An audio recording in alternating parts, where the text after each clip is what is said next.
Bom dia! Bom dia!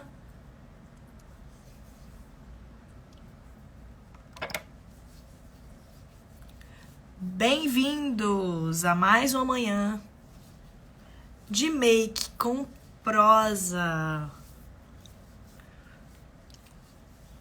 O tema de hoje é jejum intermitente, a pedidos da minha plateia, da minha audiência. Tema de hoje, jejum intermitente. Então, se você quer entender o que é, pra quem não é, o que ele faz no teu corpo, se é arriscado, se não é, fica aí, porque a live de hoje vai ser rica de conteúdo. Vamos falar sobre jejum intermitente. E sim, já teve treino. A gente já tá se arrumando pro consultório. Então vamos falar sobre jejum intermitente. Aproveitem. E tá vendo esse aviãozinho? Já envia aí pelo menos para 3 pessoas que tenham interesse nesse assunto. Mandem para 3 amigos, para o marido, para a esposa, para a mãe, para os tios. Mandem para quem quer entender um pouquinho dos benefícios ou malefícios, que a gente vai conversar sobre isso, do jejum intermitente. Tá joia? Muita gente fala aí do jejum intermitente para emagrecimento, né? Ele se tornou um pouquinho de moda, ele entrou na moda junto com o aumento do conhecimento sobre as dietas low carb, dietas cetogênicas. Então, quando aumentou-se a informação sobre as dietas mais baixas em carboidratos e sobre as dietas cetogênicas, o jejum entrou na moda. E começaram a falar mais sobre o jejum intermitente. Uns muito bem e outros muito mal. E aí, será que é bom? Será que é ruim? Então, o que acontece? O jejum intermitente, diferente do que muita gente fala, ele é uma prática muito antiga, é uma prática milenar. Então, ele era utilizado por religiosos. Os religiosos costumavam jejuar para se conectar com seu eu, com seu Deus, né? Então, dentro dessa prática religiosa, que hoje ainda se realiza, né? Tem algumas pessoas que ainda fazem jejum, às vezes nas sextas, né? Jejum de 24 horas. É um jejum religioso. E nessa época, há muito tempo, né? Por ser uma prática milenar, naquela época se fazia realmente o jejum como uma forma de sacrificar-se ou de manter o autoconhecimento, manter-se mais centrada em prol de algo, né? Depois de um tempo, começou-se a ver que aquelas crianças que tinham crises convulsivas, ou seja, que elas tinham epilepsia, que elas tinham convulsões, começaram a utilizar a prática do jejum intermitente para essas crianças. E elas começaram a ter remissão do quadro de convulsão. Então, as crianças que, ora, tinham 1, 2, 3 episódios de convulsão por dia, começaram a ficar dias e dias sem ter convulsão. Certo? E aí, com o advento das medicações anticonvulsivantes, a dieta cetogênica e o jejum intermitente foram um pouco deixadas de lado nesses pacientes com epilepsia, com essas crises convulsivas, né? Aquelas convulsões, né? Que o paciente se bate todo, enfim. Que cai no chão. Aquela crise convulsiva. Vocês devem saber o que é. Então, nessa época, o jejum intermitente, ele parou um pouquinho de ser falado dentro da medicina como um tratamento, né? E de um tempo pra cá, ele voltou a ser falado. Quando? Quando notou-se um aumento das doenças cardiovasculares. Então, quando a gente fala de doença cardiovascular, a gente fala de infarto, de AVC, diabetes, hipertensão, tudo isso são doenças metabólicas, né? Que estão relacionadas às nossas alterações metabólicas, que a gente chama de síndrome metabólica. Então, com o aumento crescente de obesidade e dessas doenças cardiovasculares, começou-se a estudar sobre o que a alimentação impactaria nesses desfechos. Porque, ora, agora a população se alimenta de produto industrializado, agora a população come de 3 em 3 horas, agora a população tem acesso fácil ao supermercado e ela compra alimentos feitos pela indústria. Agora vem dentro de um pacotinho, elas não produzem mais o seu alimento, elas não plantam mais o seu alimento e colhem, elas não caçam mais, agora elas têm acesso ao alimento de uma forma muito fácil. Só que o nosso corpo, ele foi preparado para trabalhar com a escassez, tá? Gravem isso. O nosso corpo, ele foi preparado para trabalhar com a escassez. Por isso que ele hoje tem um mecanismo que nós não gostamos, que é qual? O estoque de gordura. Eu duvido que alguém goste aí desse estoque de gordura, mas esse é um mecanismo que o nosso corpo tem de defesa. Então, nós temos um mecanismo para trabalhar com a escassez. Então, o nosso corpo, ele consegue sobreviver vários dias sem alimentação. Por quê? Porque existe esse mecanismo. Imagina que a gente não consegue viver sem oxigênio por muito tempo, né? Alguns minutos sem oxigênio é fatal para nossa vida. Viver sem água, a gente pode ficar muitos dias sem água. Sem comida, a gente pode ficar muito tempo sem comida e a gente vai continuar vivo, porque é um mecanismo adaptativo. Já de gás e oxigênio, a gente não tem um mecanismo adaptativo, né? Então, se falta oxigênio, logo, nosso corpo vai dar pane. Mas para energia, o nosso corpo tem um mecanismo adaptativo, que é o estoque de energia.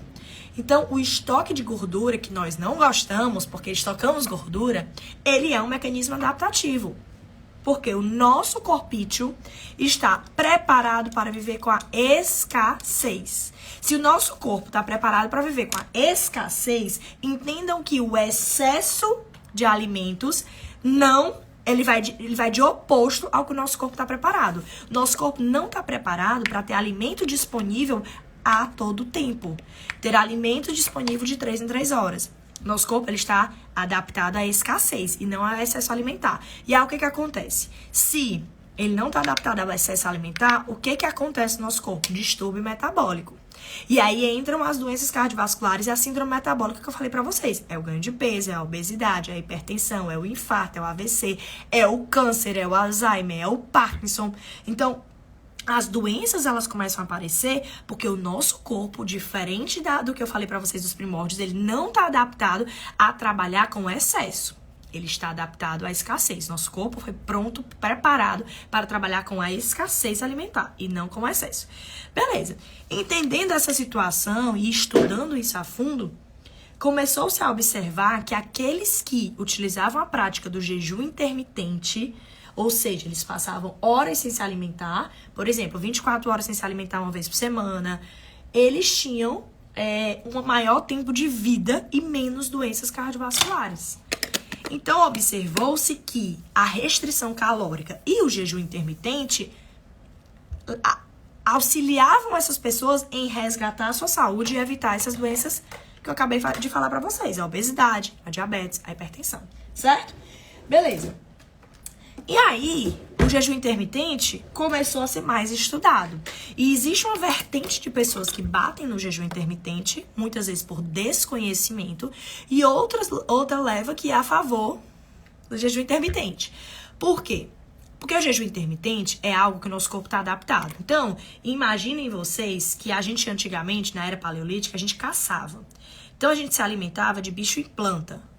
Quando o homem ia caçar, quando ele conseguia caçar, ele ia em jejum caçar, ele fazia atividade física em jejum, ou seja, ele corria, pulava, subia uma árvore, descia, pegava, matava um boi, ou uma galinha, ou qualquer animal que seja, aí ele carregava o bicho nas costas, ou seja, ele fazia treino de força, ele fazia treino de aeróbico, curtos, então ele fazia o quê?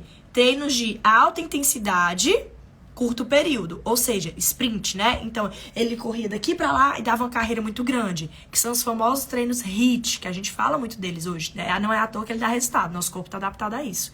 Então, a gente fazia o quê? Fazia intensidade muito alta em curto período de tempo, e a gente carregava o bicho nas costas. Então a gente fazia força, musculação, treino de força, né?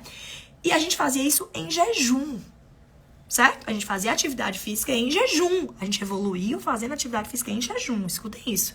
E aí, beleza, fazia lá atividade físicazinha em jejum, pegava o boi, carregava o boi nas costas, levava o boi e aí comia o boi. E aí, quando a gente comia o boi, a gente não sabia qual era a próxima vez que a gente ia comer novamente. O nosso corpo trabalhava com escassez, ele fazia estoque. Só que o nosso corpo continua fazendo isso hoje. Só que as pessoas não correm pra caçar, as pessoas não carregam o boi nas costas e elas não passam por período de escassez. Pelo contrário, elas são extremamente sedentárias e elas comem de 3 em 3 horas, igual galinha de granja. Então, o que aconteceu é que a gente caçava, comia o bicho, e qual era a parte do bicho que a gente comia, meu povo? A gente comia a parte mais mole.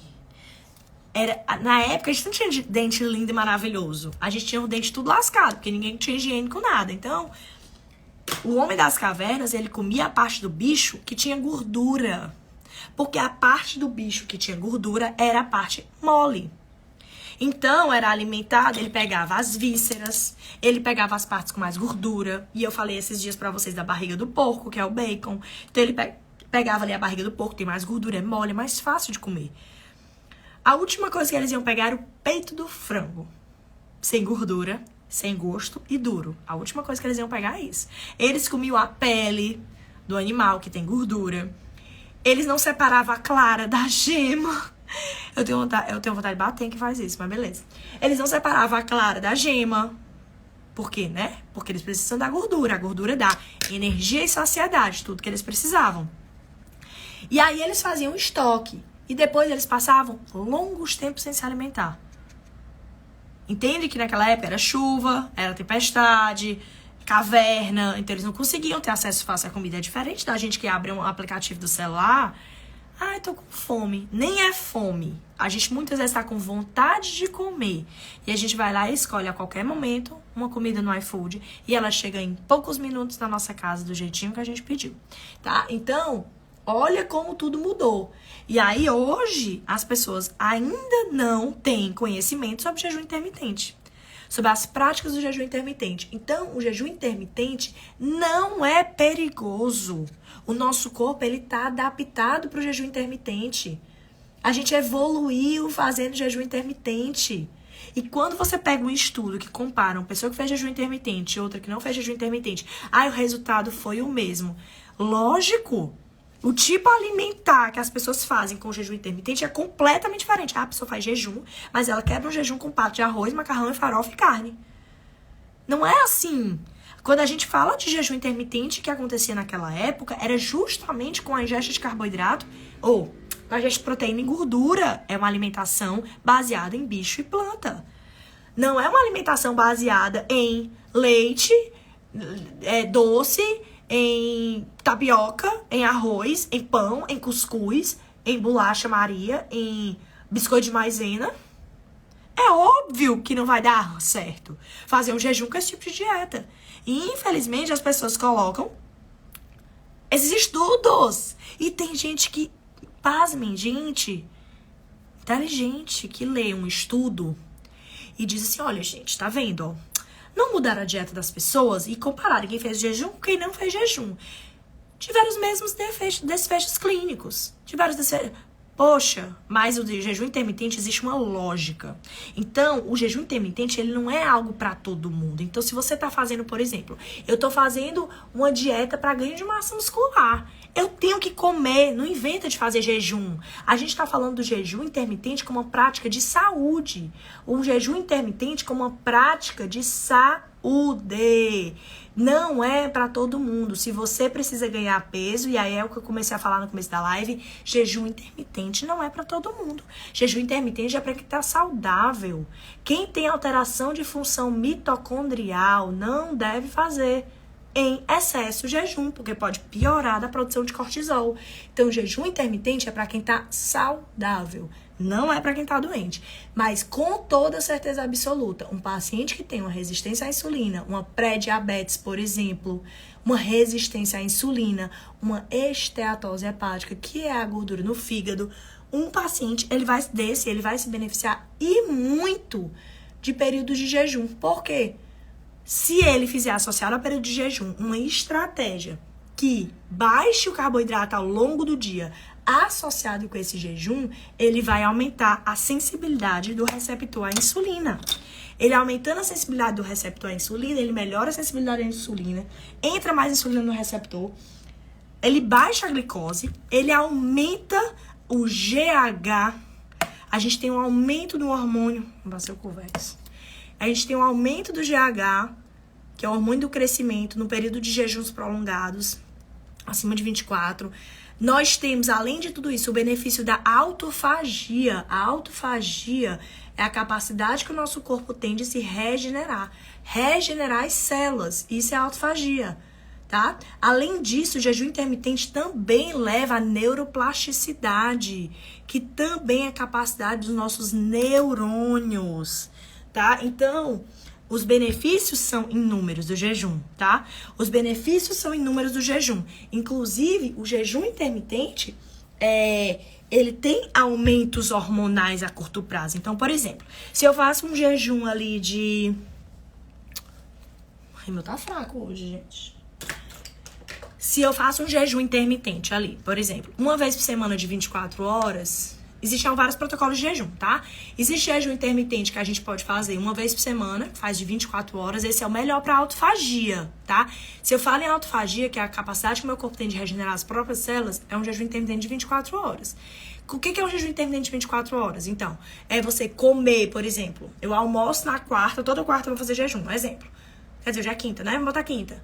Eu almoço na quinta-feira, como até meio-dia na quinta-feira, e aí eu só almoço na sexta.